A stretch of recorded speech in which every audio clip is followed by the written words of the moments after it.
Not everything you see is what it seems, and sometimes houses listen and remember more than they should.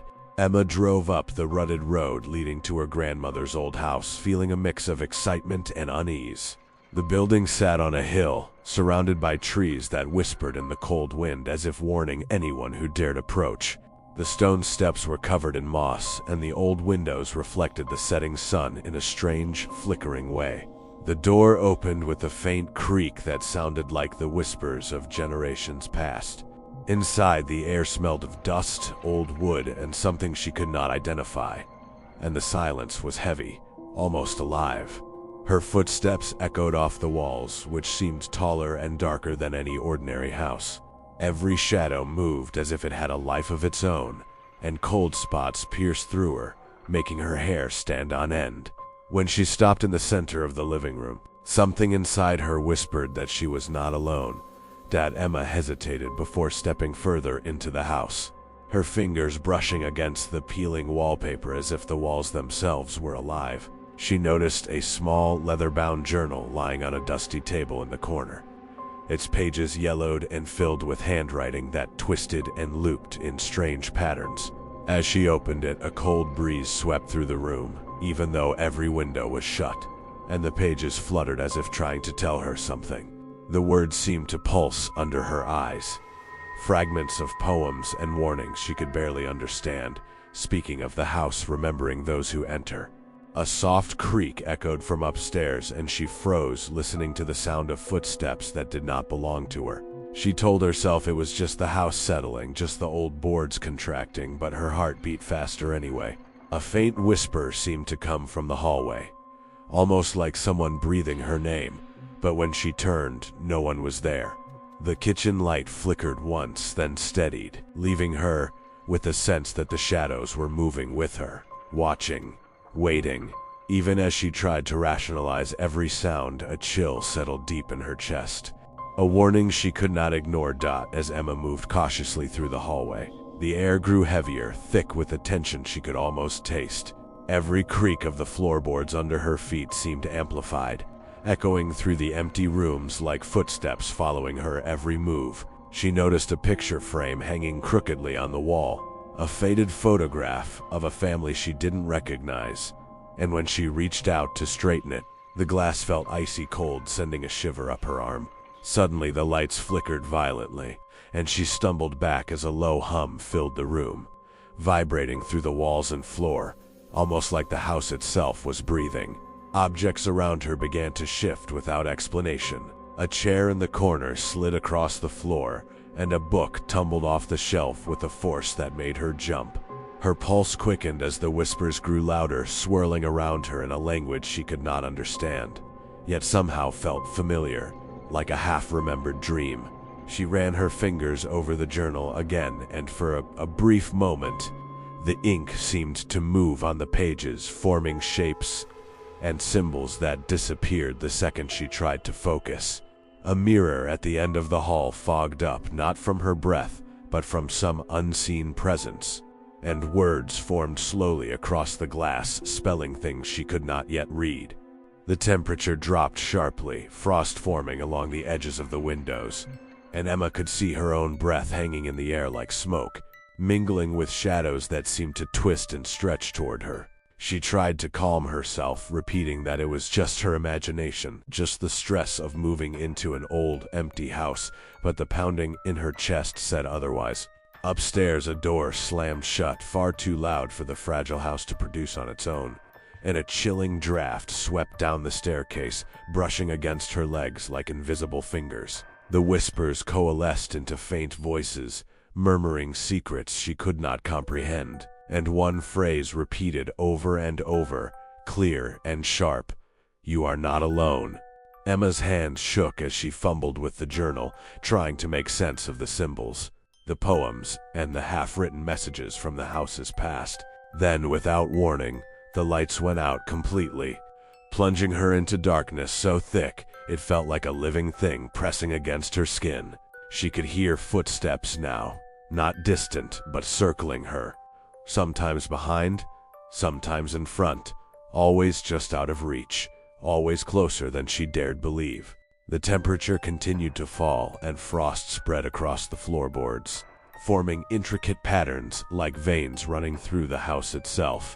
The whispers became voices she recognized, fragments of her grandmother's tone, calling out for help, urging her to leave, and yet, something in the house kept pulling her deeper, drawing her toward the staircase as if it held the key to understanding.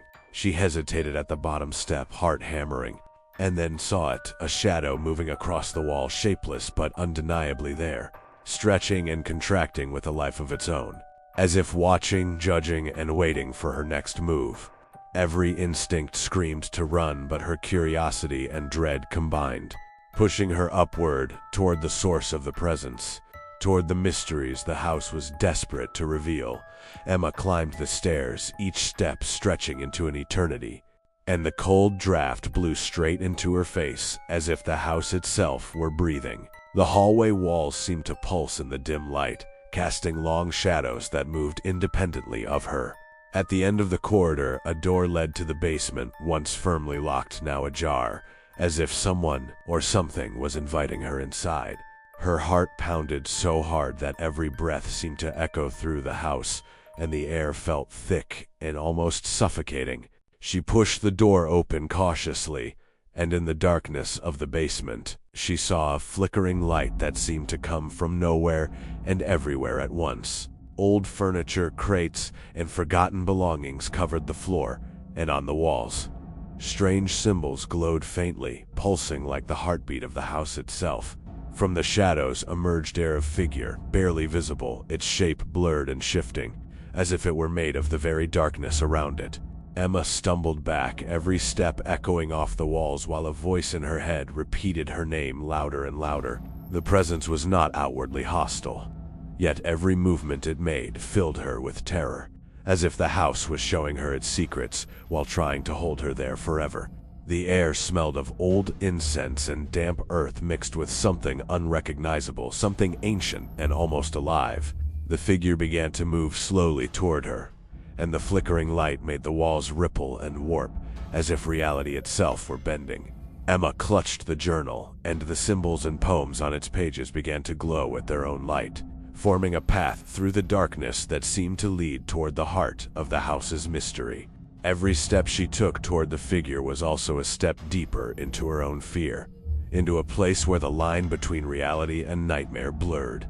The figure stopped just a few feet from her, and the voice now spoke clearly, familiar yet otherworldly, like an echo of conversations long past with her grandmother. The entire basement seemed to tremble and whisper at once, and the shadows on the walls twisted into faces of previous occupants, their sorrow and despair almost tangible. Emma's breath caught as she realized the figure was not trying to harm her, but to communicate something she had to understand before it was too late. A chill ran down her spine as the glowing symbols pulsed faster, surrounding her in a circle of light and darkness. And the whispers became words she could finally comprehend. "You must remember, or the house will not let you go." Emma's legs shook as she stepped closer to the glowing figure, and for the first time she felt a strange calm wash over her, as if the house itself were holding its breath. The symbols on the walls pulsed faster, and the shadows of the previous occupants twisted into fleeting glimpses of memories, tragedies, and secrets long forgotten. The figure extended a hand, and Emma felt a cold yet comforting energy brush against her skin, almost like recognition, almost like home. She realized then that the house was not trying to trap her, but to share its story, to make her witness the lives that it held and the sorrow it had absorbed. The journal's pages shimmered with light, and she could read words forming before her eyes, messages from her grandmother warning, guiding, and revealing the truth. The house had always been alive in its own way, remembering those who entered, holding pieces of them long after they were gone. Emma's heart pounded, torn between fear and understanding, as the figure's outline slowly solidified, taking the shape of someone she recognized, her grandmother, young and vibrant yet ethereal. A whisper echoed through the basement, soft and urgent, urging her to leave, yet a part of her wanted to stay, to become part of the story that the house had been waiting to tell.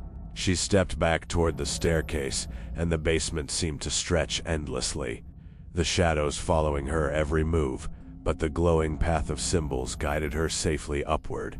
As she reached the top, the house settled around her, the temperature normalizing, the whispers fading into silence, but the feeling of being watched remained.